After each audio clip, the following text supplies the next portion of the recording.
We have played over 50 golf courses across Europe, and this one is the best we have played in Spain in 2025, La Hacienda Links. And today we are going to tell you exactly why, and why we would go back tomorrow.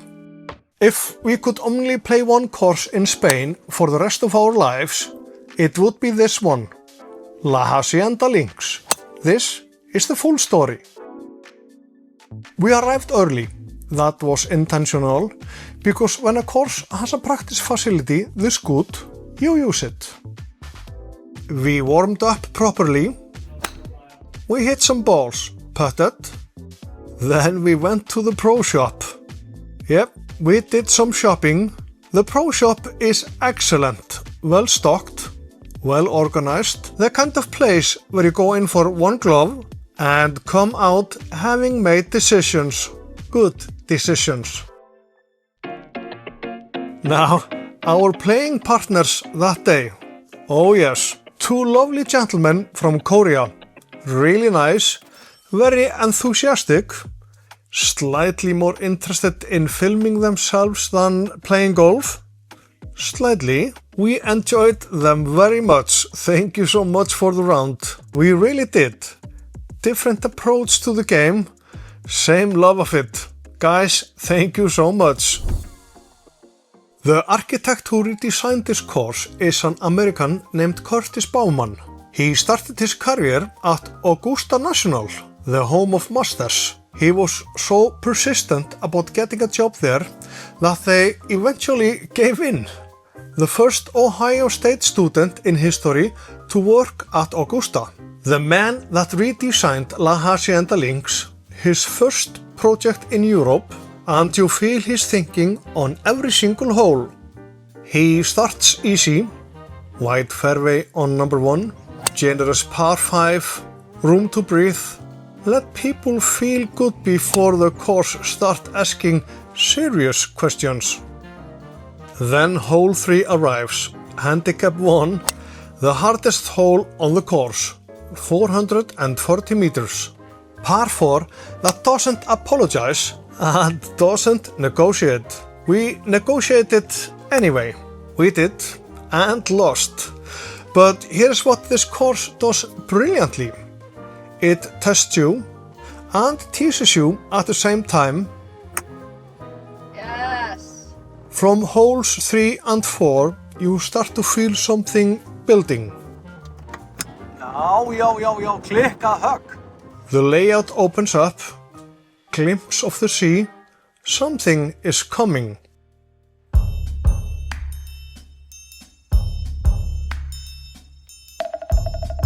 And then, hole 5.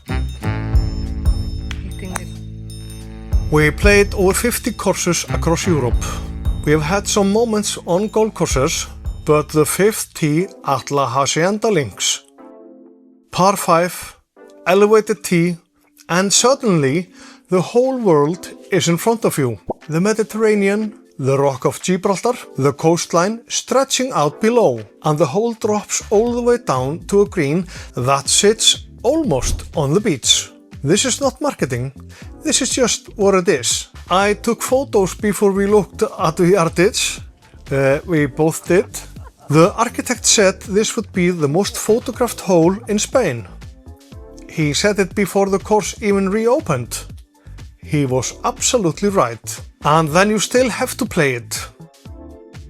A ditch cuts across the fairway and forces you to think before you swing. The green at the bottom is enormous, shared with the 13th, almost on the beach, with big contours and positions you didn't expect. Hildur two-putted. I did not two-putt at all. We are moving on. Holes 6, 7, 8 and 9 keep delivering. Every single one. No filler, no walking from one decent hole to the next. La Hacienda Links just doesn't have a boring moment in it. Hole 6. Before the redesign, this played across a pond, just completely forgettable. No, bunker. Bowman removed the pond entirely, pushed the green to the edge of a ridge, with Gibraltar sitting directly behind it. Together forever. One decision turned a hole nobody remembered into one nobody forgets. Oh my God. Hole 7 is where ambition gets tested. Já. Par 5, green reachable in 2 over water. We both went for it. We have to say the water is very wet. We know this now. Hole 8, 140 meters. Looks simple on the card. Then the Levante wind hits you. The wind that funnels through the Strait of Gibraltar and has been making people miserable for over 3,000 years. On this hole, it continues that tradition. Do not read the yardage, read the flag, then add a club, maybe 2. The halfway house, I have to say this again. The halfway house, the World Golf Awards named it the best halfway house on earth in 2024. And here on our way to the 10th hole we have toilets and a beautiful bar with a beautiful view. Oh my God. If anyone is watching, you have to play this course. And there you can see Gibraltar. And when you're sitting there, Gibraltar right in front of you, the course spread out below, the Mediterranean beyond it, you don't want to leave. You genuinely don't want to leave. The design of it, the position of it, the view from it, it's possibly the only halfway house where the toilet has a better view than most restaurants. That is completely true, and we are not ashamed to say it. We sat there, and we almost didn't go back out. Then we remembered we had 9 holes left at La Hacienda Links, and that made the decision easy. Right, the numbers, because you need them. Green fee is from 199 euros to 299, depends on season. Buggy is included. The course plays 5,895 meters from the white tees, par 72, slope rating 133, which means it's a proper test, not a holiday course pretending to be hard. Originally, the course was designed by Peter Alliss and Clive and it opened in 1992, then completely rebuilt from the ground up by an American architect, Curtis Bowman, and relaunched in 2023, worth every cent of it. Now, it's time for back 9. Yeah, this is good. Hole 10. You tee off and Gibraltar is just there, right in front of you, watching every shot. The whole back 9 has this presence over it that is hard to describe. You feel it the whole way home. The sea beside you, that rock in front of you, and the course keeps asking questions all the way to 18. Hole 11. Dogleg right. The green drops off a cliff straight to the beach, if we can say so. One of the most dramatic green positions we have seen on many courses in Spain.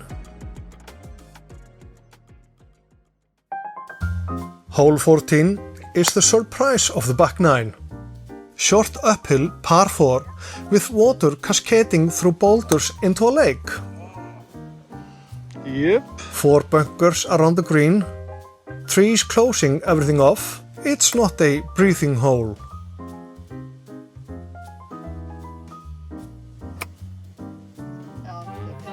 And then comes 18. Par 5. Gibraltar watching the whole time. Grand way to end a round this good. Here's what makes La Hacienda Links different from every other great course we have played. It's not too long. It's not too short. Hilda played the ladies' tees, I played the gents. We both found it equally fun. Equally challenging, equally rewarding if I can say so, which doesn't always happen. The fairways are wide enough that you feel free of the tee, the rough is real, we found it. The bunkers look fierce, but they are strategic, not cruel.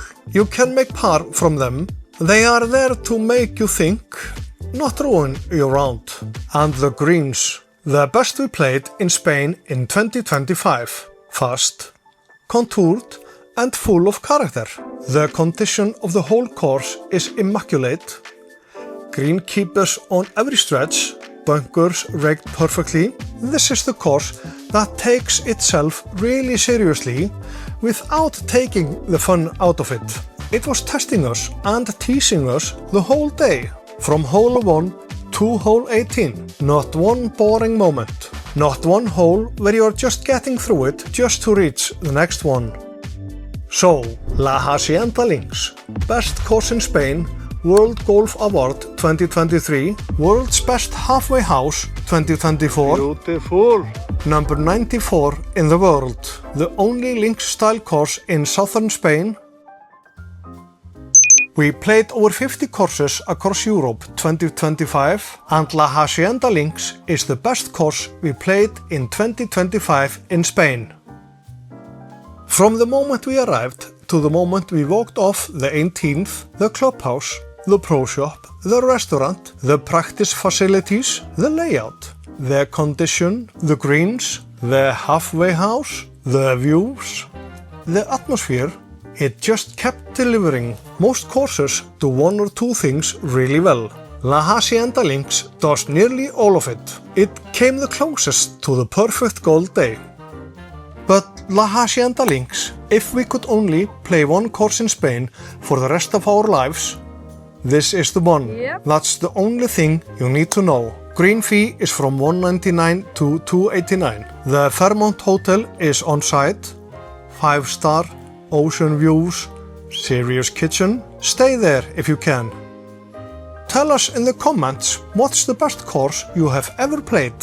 We really want to know. We are always looking for the next round.